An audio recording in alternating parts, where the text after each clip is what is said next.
Je me suis précipité à l'hôpital après que ma fille s'est effondrée à cause d'une grave intoxication alimentaire à ma table. Pendant qu'elle était sous sédatif, le médecin urgentiste a discrètement pressé un mot plié dans ma paume, les résultats d'analyse ne correspondent pas à une intoxication alimentaire. Vérifiez les images de vos caméras de sécurité ce soir. Avant de parler à qui que ce soit. Ce que j'ai découvert sur cette caméra a brisé mon monde tout entier. Je me tenais dans le couloir de l'hôpital général Pearson, regardant à travers la vitre ma fille dormir dans le lit numéro 7 des soins intensifs, lorsque le jeune médecin urgentiste s'est approché de moi. Le docteur Chen ne m'a pas regardé directement. Il a fait semblant de consulter sa tablette, mais, en passant près de moi, il a pressé quelque chose de petit et dur dans ma paume. Sa main tremblait. J'ai baissé les yeux, c'était un post-it plié. J'ai attendu qu'il disparaisse au coin du couloir avant de l'ouvrir. L'écriture était précipitée, presque frénétique.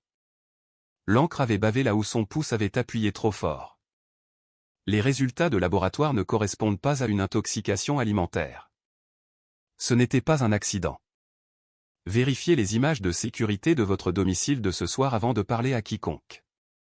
Ce que j'ai découvert sur cette caméra n'a pas seulement brisé ma confiance. Cela a révélé une conspiration qui se tramait depuis des mois. Et cela a failli me coûter tout ce que j'avais passé ma vie entière à construire. Mais avant de vous dire ce que ces images m'ont montré, laissez-moi vous raconter comment je me suis retrouvé dans ce couloir d'hôpital, à 23 heures, par une nuit glaciale de février à Toronto, croyant avoir empoisonné ma propre fille. Je m'appelle Thomas Whitmore. J'ai 67 ans. Pendant 40 ans, j'ai travaillé comme médecin légiste pour la police de Toronto. J'ai pratiqué plus de 8000 autopsies. Je sais à quoi ressemble la mort. Je sais à quoi ressemble un empoisonnement. Je connais la différence entre un accident et quelque chose de délibéré. Mais quand c'est votre propre enfant qui est allongé dans ce lit d'hôpital, la logique vous abandonne. La peur prend le dessus. Et la culpabilité. Eh bien, la culpabilité est le scalpel le plus tranchant de tous. La soirée avait commencé assez normalement. C'était l'idée de Rebecca d'organiser le dîner du dimanche chez moi. Ma fille a 38 ans. Elle est mariée à Derek Lagne, un courtier en immobilier commercial qui conduit une BMW qu'il ne peut pas tout à fait se permettre, et qui porte des costumes coûtant plus cher que ma facture d'épicerie mensuelle.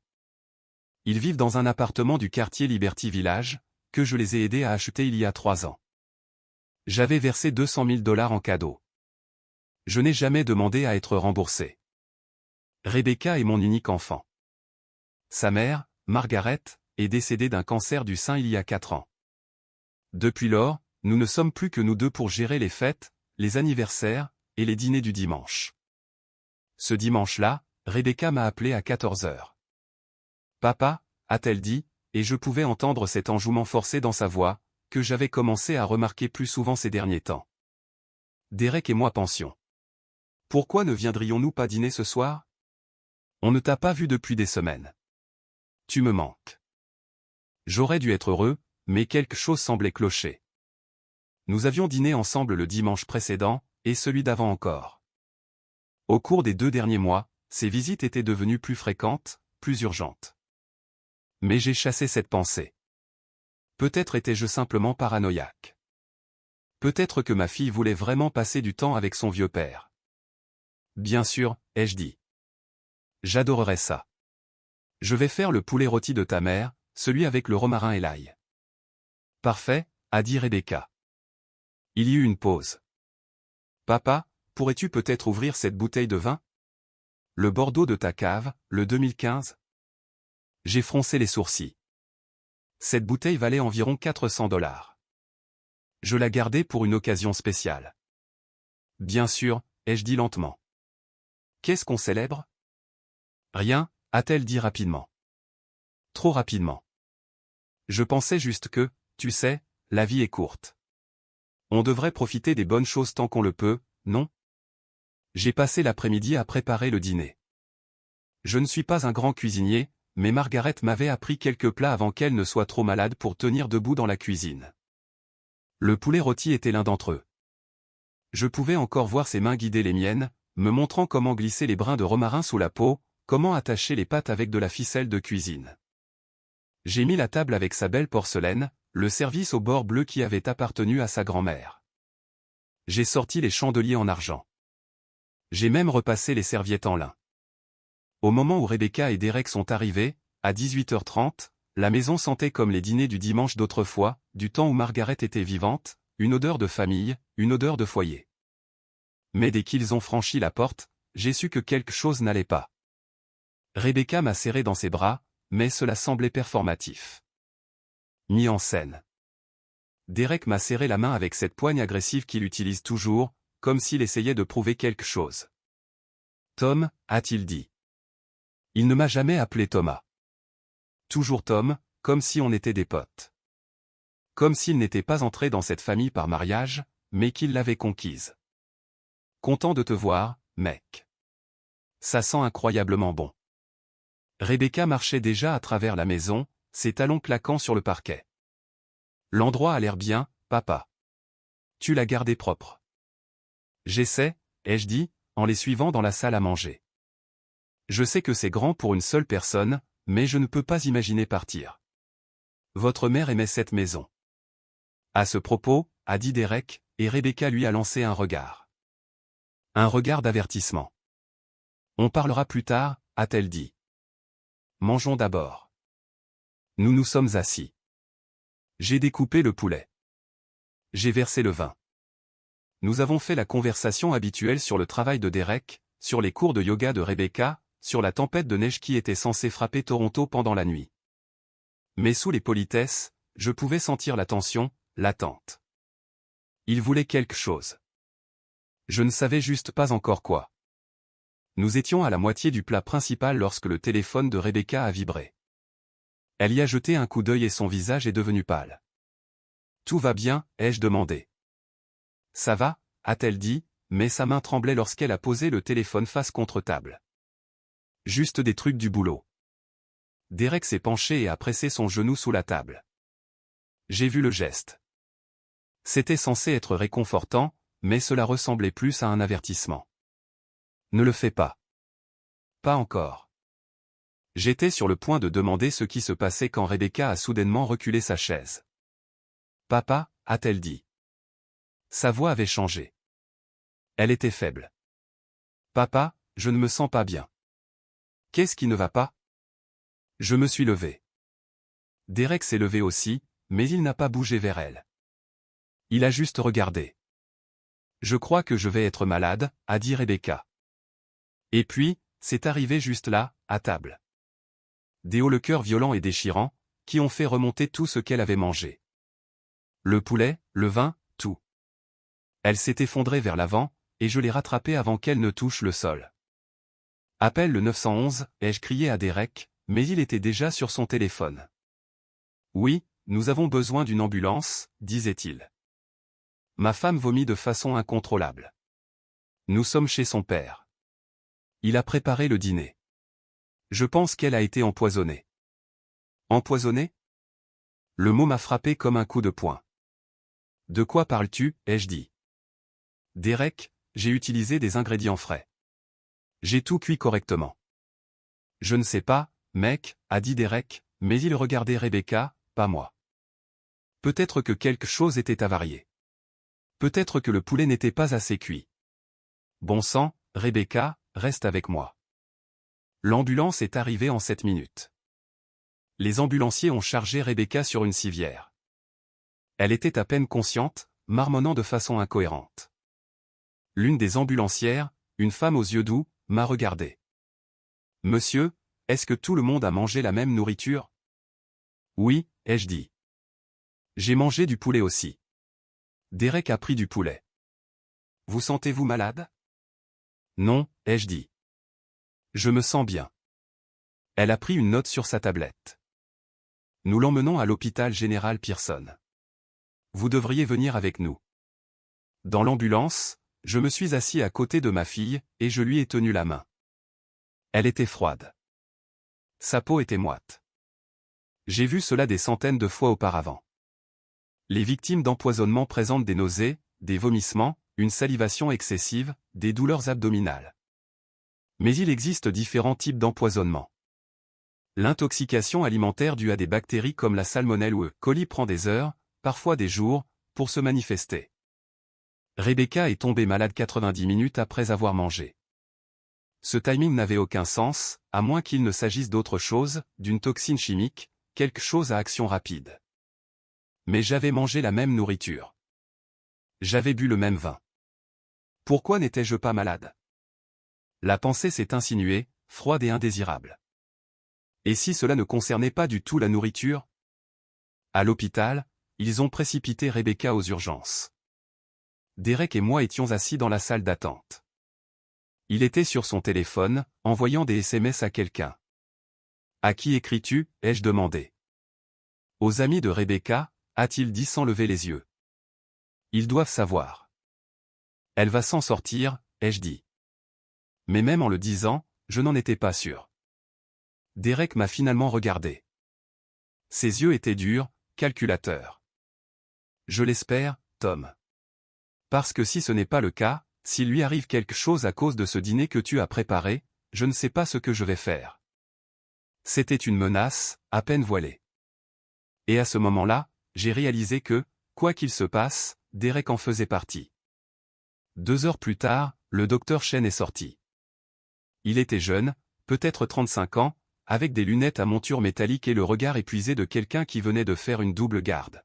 « Monsieur Whitmore » a-t-il dit. « Votre fille est stable. Nous avons pompé son estomac et lui avons donné du charbon actif. Nous effectuons un bilan toxicologique complet. »« Qu'est-ce que vous pensez que c'était » ai-je demandé. « Une intoxication alimentaire ?» Le docteur Chen a hésité. Ces symptômes sont cohérents avec un empoisonnement, mais l'apparition a été très rapide. Nous en saurons plus quand les résultats du labo reviendront. Combien de temps? Quelques heures. Derek s'est levé. Puis-je la voir? Elle est sous sédatif pour le moment, a dit le docteur Chen. Vous pourrez la voir dans environ 30 minutes. Nous l'avons transférée aux soins intensifs par précaution. C'est là que c'est arrivé. Après que le docteur Chen se soit tourné pour partir, il est passé devant moi, et c'est là qu'il a pressé le mot dans ma main. Je ne l'ai pas lu tout de suite. J'ai attendu que Derek aille aux toilettes. Ensuite, j'ai déplié le post-it et je l'ai lu. Les résultats de laboratoire ne correspondent pas à une intoxication alimentaire. Ce n'était pas un accident. Vérifiez les images de sécurité de votre domicile de ce soir avant de parler à quiconque. Mon cœur s'est mis à battre la chamade. J'ai levé les yeux, essayant de trouver le docteur Chen, mais il avait disparu. Je suis resté là, dans le couloir, tenant ce mot, essayant de lui donner un sens. Si ce n'était pas une intoxication alimentaire, alors qu'est-ce que c'était? Et pourquoi le docteur Chen, qui ne me connaissait pas, prendrait-il le risque de me prévenir? J'ai repensé au dîner. J'ai pensé à l'appel téléphonique de Rebecca cet après-midi-là, à la demande pour le vin coûteux, au timing de sa visite, au comportement étrange de Derek, à sa supposition immédiate qu'elle avait été empoisonnée. Et j'ai pensé à ma maison. Il y a 2 ans, après un cambriolage dans le quartier, j'avais installé des caméras de sécurité. Une à l'entrée principale, une dans le salon, et une dans la cuisine, positionnée au-dessus de la cuisinière. Margaret avait insisté pour celle-là. Elle voulait pouvoir surveiller le dîner depuis son téléphone lorsqu'elle se reposait à l'étage pendant ses traitements de chimiothérapie. Je n'avais pas regardé ces images depuis des mois, mais tout était là, stocké dans le cloud, horodaté. J'ai sorti mon téléphone et ouvert l'application de sécurité. Mes mains tremblaient tellement que j'ai failli le laisser tomber. J'ai trouvé la caméra de la cuisine. Je suis revenu en arrière jusqu'à 18h30 ce soir-là, quand Rebecca et Derek étaient arrivés. Je nous ai regardés nous asseoir pour dîner. Je me suis vu découper le poulet, verser le vin, et puis... J'ai regardé Rebecca faire quelque chose qui m'a glacé le sang. C'était subtil. Si subtil que si vous ne le cherchiez pas, vous le manqueriez complètement. Pendant que j'étais dans la cuisine en train de chercher le dessert, pendant que Derek me tenait délibérément la jambe avec un problème inventé sur sa voiture, Rebecca a plongé la main dans son sac à main. Elle a sorti une petite fiole. Elle l'a ouverte, et elle a versé le contenu dans son propre verre de vin. Puis, elle l'a bu, en entier, en 3 longues gorgées. Et ensuite, elle a attendu. Elle a attendu que cela fasse effet. Elle a attendu le bon moment pour commencer à vomir. Elle s'était empoisonnée elle-même.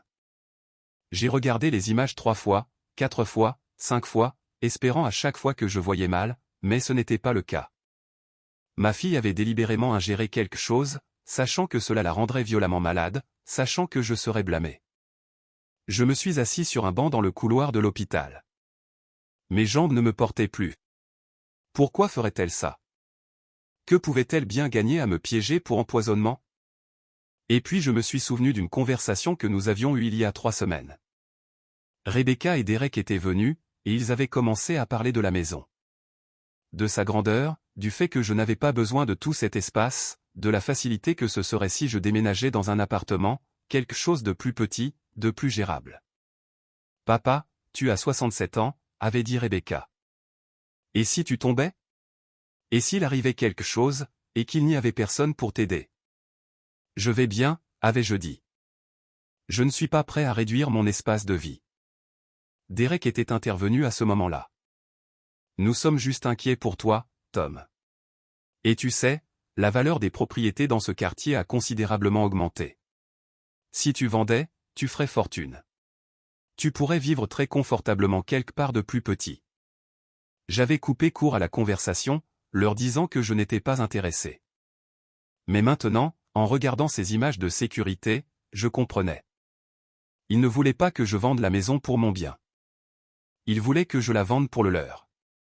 Et si je ne le faisais pas de mon plein gré, ils trouveraient un autre moyen. Ils me feraient passer pour incompétent, dangereux.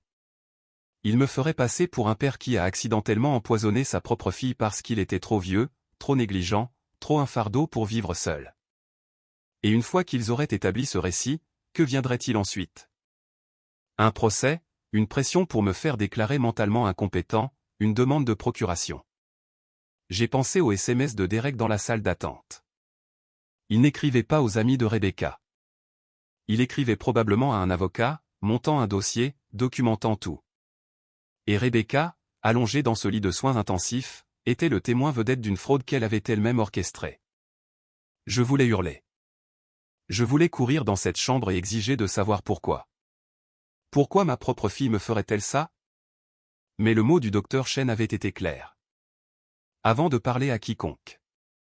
Il savait quelque chose, et j'avais besoin de comprendre quoi avant de faire un geste. J'ai trouvé le docteur Chen dans la salle de pause du personnel, buvant ce qui ressemblait à son 5e café de la nuit.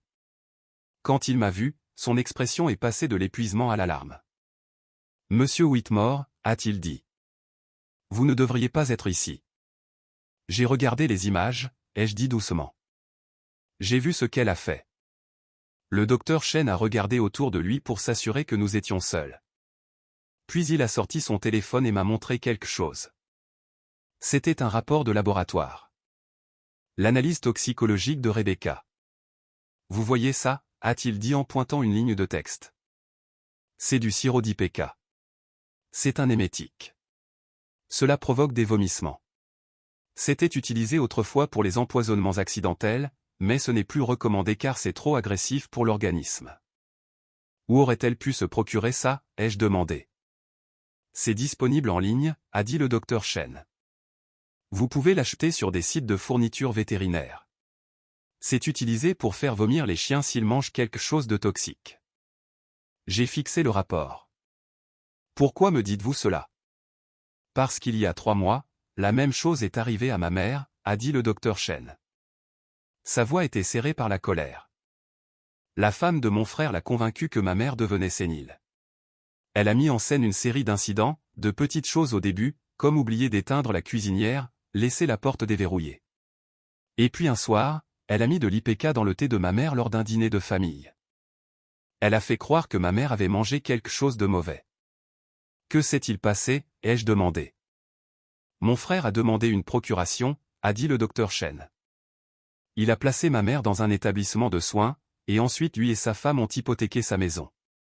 Ils ont retiré 400 000 $. Le temps que je comprenne ce qui se passait, ils avaient déjà dépensé la majeure partie de l'argent. Êtes-vous allé voir la police? Le docteur Chen a secoué la tête. Ma mère a refusé de porter plainte. Elle a dit qu'elle ne voulait pas détruire la famille. Elle est morte 6 mois plus tard, le cœur brisé. Et mon frère a tout eu. Il m'a regardé avec des yeux qui en avaient trop vu. Quand j'ai vu les analyses de votre fille, j'ai reconnu le schéma. Je n'ai pas pu prouver ce que mon frère a fait à ma mère, mais peut-être que vous pouvez prouver ce qui vous arrive. J'ai quitté la salle de pause avec un plan qui se formait dans mon esprit. Je n'allais pas affronter Rebecca. Pas encore. J'allais faire ce que j'avais fait pendant 40 ans en tant que médecin légiste. J'allais rassembler des preuves. J'allais monter un dossier. Et j'allais m'assurer que lorsque je révélerais enfin la vérité, il n'y aurait aucune place pour le doute. Le lendemain matin, Derek m'a appelé. Tom, a-t-il dit. Sa voix avait cette fausse inquiétude qui me donnait la chair de poule. Rebecca est réveillée. Elle veut te voir. Comment va-t-elle, ai-je demandé. J'ai essayé d'avoir l'air inquiet. Coupable. Elle est faible, a dit Derek. Mais elle va s'en sortir. Les médecins pensent que c'était une grave intoxication alimentaire. Ils ont dit que tu as de la chance que toi et moi ne soyons pas tombés malades aussi. Je me sens terrible, ai-je dit. Et c'était vrai, juste pas pour les raisons que Derek pensait. Écoute, Tom, a dit Derek. Je sais que c'était un accident, mais Rebecca et moi avons discuté. Nous pensons qu'il est peut-être temps d'envisager quelques changements. Quel genre de changement? Eh bien, vivre seul dans cette grande maison, cuisiner pour toi-même. C'est beaucoup de responsabilités. Et tu ne rajeunis pas. Et si la prochaine fois quelque chose de pire arrivait? Si tu oubliais le gaz allumé par accident? Si tu tombais dans les escaliers? J'ai serré le téléphone si fort que mes jointures ont blanchi. J'apprécie votre inquiétude, ai-je dit prudemment. Mais je vais bien. Pense-y simplement, a dit Derek. Nous t'aimons. Nous voulons ce qu'il y a de mieux pour toi. J'ai raccroché et j'ai immédiatement appelé mon avocat, Edward Morrison. Edward avait géré le testament de Margaret. Il connaissait notre famille depuis 20 ans. Edward, ai-je dit quand il a répondu, j'ai besoin de ton aide, et j'ai besoin que tu me fasses confiance sur le fait que ce que je vais te dire semble insensé, mais c'est la vérité. Je lui ai tout raconté. Le dîner, les images de sécurité, l'avertissement du docteur Chen, l'IPK. Edward a écouté sans m'interrompre. Quand j'ai fini, il y a eu un long silence. Thomas, a-t-il finalement dit, c'est de la maltraitance envers une personne âgée. C'est de la fraude. Nous devons aller voir la police. Pas encore, ai-je dit. J'ai besoin de plus de preuves. J'ai besoin de comprendre toute l'étendue de ce qu'il prévoit. À quoi penses-tu? Je le lui ai dit. Et pour la première fois depuis que j'avais regardé ces images de sécurité, j'ai ressenti autre chose que de la trahison. Je me suis senti à nouveau moi-même, comme le médecin légiste qui avait passé 4 décennies à trouver la vérité dans les preuves. Au cours des 3 jours suivants, j'ai joué le rôle du père coupable et effrayé à la perfection. J'ai rendu visite à Rebecca à l'hôpital. Je me suis excusé abondamment. J'ai même pleuré, ce qui n'était pas entièrement une comédie, car une partie de moi pleurait la fille que je pensais avoir. Derek était toujours là, observant, guidant la conversation. Le 3e jour, Rebecca est rentrée à la maison. Ils ne sont pas retournés à leur appartement. Ils sont venus chez moi. Juste le temps que je reprenne des forces, a dit Rebecca. Je me sens plus en sécurité ici avec toi, papa. Je les ai installés dans la chambre d'amis. Je leur ai préparé des repas, documentant et photographiant soigneusement chaque ingrédient que j'utilisais, et j'ai écouté. J'ai écouté leur conversation tardive à travers le babyphone que j'avais caché dans leur chambre. Une technologie que Margaret et moi avions achetée quand Rebecca était bébé, maintenant réutilisée pour la surveillance. Il tombe dans le panneau, ai-je entendu Derek dire la 4e nuit. Je pense qu'on peut passer à la phase suivante. Et s'il se bat contre nous, a demandé Rebecca. Il ne le fera pas, a dit Derek. Nous avons les dossiers médicaux. Nous avons des témoins. Nous l'avons sur bande en train de s'excuser de t'avoir empoisonné. S'il se bat, nous le détruirons. Je me sens quand même mal, a dit Rebecca doucement. C'est mon père. Ton père qui est assis sur une maison de 3 millions de dollars alors que nous sommes noyés sous les dettes, a claqué Derek. Ton père qui pourrait nous aider mais qui ne le fera pas. On a essayé de demander gentiment, Rebecca. C'est de la survie. Je sais, a-t-elle dit. J'aimerais juste qu'il y ait un autre moyen. Il n'y en a pas, a dit Derek. Demain, j'appelle mon avocat. On dépose une demande de procuration d'urgence. Incompétence médicale. On citera l'incident d'empoisonnement. Une fois qu'on a le contrôle de ses finances, on vend la maison. On efface nos dettes. Et on installe ton père dans une belle maison de retraite quelque part. J'ai écouté cela avec un enregistreur en marche, capturant chaque mot. Le lendemain matin, Derek m'a fait asseoir à la table de la cuisine. Il avait des papiers avec lui, des documents juridiques. Tom, a-t-il dit, Rebecca et moi avons discuté, et nous pensons qu'au vu de ce qui s'est passé, ce serait peut-être une bonne idée que nous t'aidions à gérer les choses, juste temporairement, jusqu'à ce que tu te sentes plus confiant. Il a fait glisser les papiers vers moi. Une procuration, durable et financière. Signer cela donnerait à Derek et Rebecca un contrôle total sur mes actifs, ma propriété, mes décisions médicales, tout. Je ne comprends pas, ai-je dit, jouant la confusion. Vous pensez que j'ai besoin d'aide pour gérer mes finances? Ce n'est pas une question de ça, a dit Rebecca. Elle avait l'air pâle, coupable. C'est pour s'assurer que tu es en sécurité. Je ne sais pas, ai-je dit lentement. Cela semble être une grande étape. L'expression de Derek s'est durcie. Tom, laisse-moi être clair. Ce qui s'est passé la semaine dernière aurait pu tuer Rebecca. Si nous ne l'avions pas emmenée à l'hôpital quand nous l'avons fait, elle aurait pu mourir de la nourriture que tu as préparée. Maintenant, nous ne te blâmons pas. Nous savons que c'était un accident, mais légalement parlant, tu as créé une situation dangereuse. Et si tu n'es pas prêt à prendre des mesures pour empêcher que cela ne se reproduise, nous pourrions devoir envisager d'autres options. Êtes-vous en train de me menacer, ai-je demandé. Je suis réaliste, a dit Derek. Signe les papiers, Tom. Laisse-nous t'aider ou nous devrons impliquer les tribunaux. J'ai regardé Rebecca, ma fille, la petite fille à qui j'avais appris à faire du vélo. L'adolescente avec qui j'étais resté éveillé tard pour l'aider à réviser ses examens. La jeune femme que j'avais accompagnée jusqu'à l'hôtel. Rebecca, ai-je dit, est-ce vraiment ce que tu veux? Elle n'a pas pu croiser mon regard. C'est pour le mieux, papa. J'ai pris le stylo. Derek a souri, et c'est à ce moment-là que mon avocat, Edward Morrison, est entré dans la pièce. Il n'était pas seul. Derrière lui se trouvaient 2 officiers de la police de Toronto et une détective avec qui j'avais travaillé il y a des années, Sarah Mendoza. Thomas Whitmore n'a rien besoin de signer, a dit Edward. Derek s'est levé si vite que sa chaise s'est renversée. Qui diable êtes-vous? Edward Morrison, l'avocat de M. Whitmore, a dit Edward calmement. Et voici les officiers Park et Stevens, ainsi que le détective Mendoza. Ils sont ici pour discuter d'une enquête en cours sur une fraude et des abus sur personnes âgées. Le visage de Rebecca est devenu blanc. Qu'est-ce qui se passe? Le détective Mendoza s'est avancé. Madame Lagne, nous avons la preuve que vous avez délibérément ingéré du sirop d'IPK le soir du 18 février avec l'intention de piéger votre père pour empoisonnement.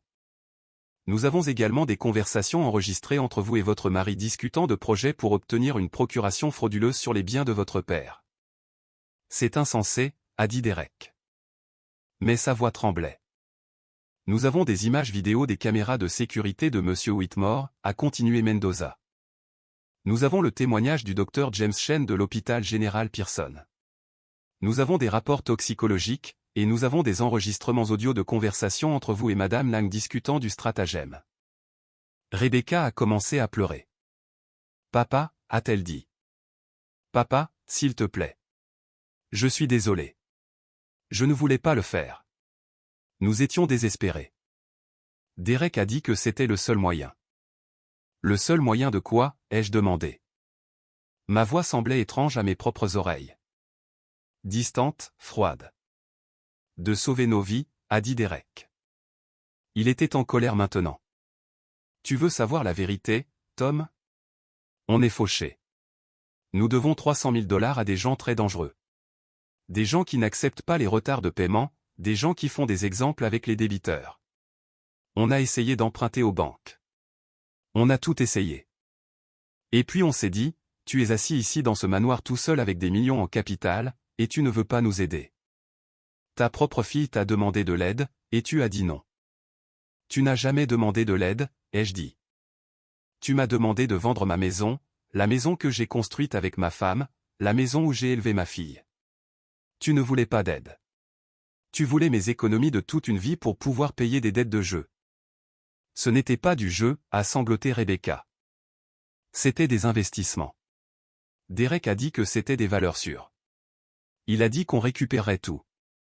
Je ne suis pas intéressé par vos justifications, ai-je dit. J'ai regardé le détective Mendoza. Que se passe-t-il maintenant? Nous les emmenons tous les deux pour interrogatoire, a-t-elle dit.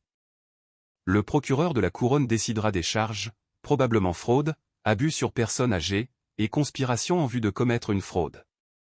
Alors que les officiers s'avançaient pour menotter Derek et Rebecca, ma fille m'a regardé une dernière fois. Papa, a-t-elle dit, je t'aime. Je sais que tu ne me crois pas, mais c'est vrai. Je voulais dire que je l'aimais aussi. Mais les mots ne voulaient pas sortir, car la fille que j'aimais n'aurait jamais fait ce qu'elle a fait. Cette Rebecca-là avait disparu. Peut-être qu'elle n'avait jamais vraiment existé. Après leur départ, Édouard et moi nous sommes assis dans la cuisine désormais silencieuse. « Tu vas bien ?» a-t-il demandé. « Non » ai-je dit honnêtement. « Mais ça ira. »« Qu'est-ce que tu vas faire maintenant ?» J'ai pensé à cela. À Margaret, à la vie que nous avions construite, à la fille que nous avions élevée et qui s'était transformée en quelqu'un que je ne reconnaissais pas. « Je vais continuer à vivre » ai-je dit. Dans ma maison, selon mes conditions. Et je vais m'assurer que ce qui est arrivé à la mère du docteur Chen, ce qui a failli m'arriver, n'arrive pas à d'autres personnes. 6 mois plus tard, j'ai témoigné au procès de Rebecca et Derek. Les preuves étaient accablantes. Images de sécurité, enregistrements audio, relevés bancaires montrant leurs dettes, SMS entre Derek et les personnes à qui il devait de l'argent. Le jury a délibéré pendant moins de 3 heures. Derek a pris 4 ans de prison fédérale pour fraude et conspiration. Rebecca a eu 18 mois, peine réduite parce qu'elle a témoigné contre Derek et montré un remords sincère.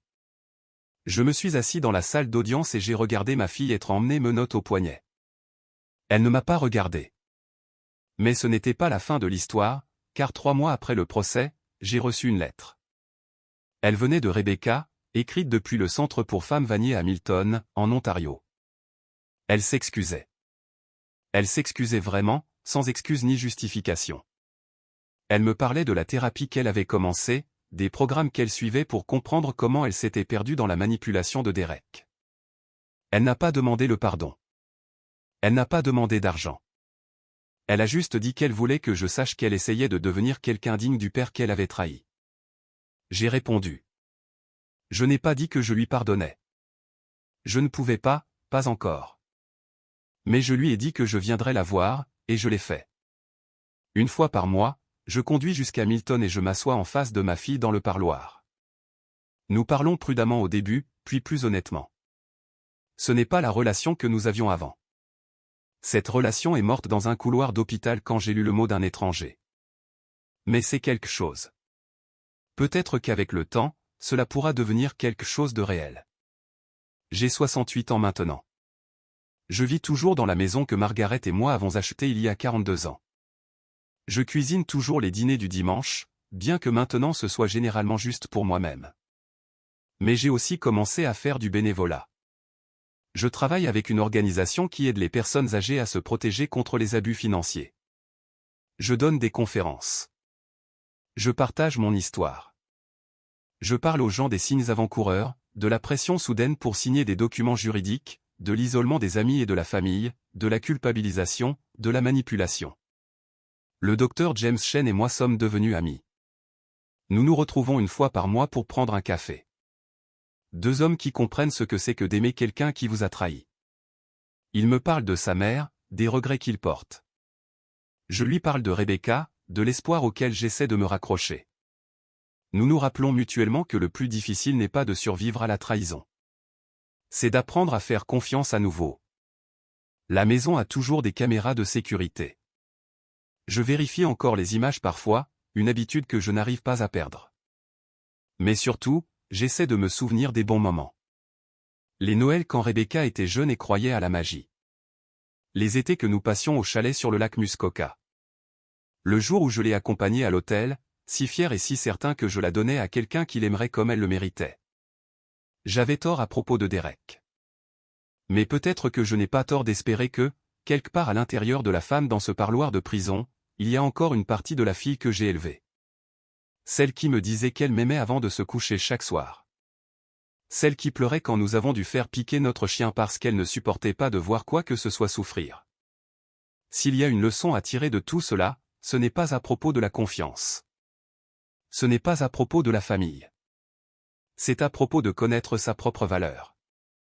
Je ne suis pas seulement l'homme qui a construit une vie. Je suis l'homme qui a refusé de laisser cette vie lui être volée. Je suis le médecin légiste qui a passé 40 ans à trouver la vérité et des preuves. Et quand j'ai eu le plus besoin de cette compétence, je n'ai pas oublié comment l'utiliser. Et si jamais quelqu'un essaie de vous faire douter de vous-même, de vous faire croire que vous êtes trop vieux, trop incompétent, trop un fardeau pour mériter votre propre vie, souvenez-vous de ceci, vous vous connaissez mieux que quiconque. Faites confiance à ce savoir. Protégez-le. Parce que votre vie, votre maison, votre dignité, ne sont pas négociables. Elles sont à vous, et elles valent la peine de se battre.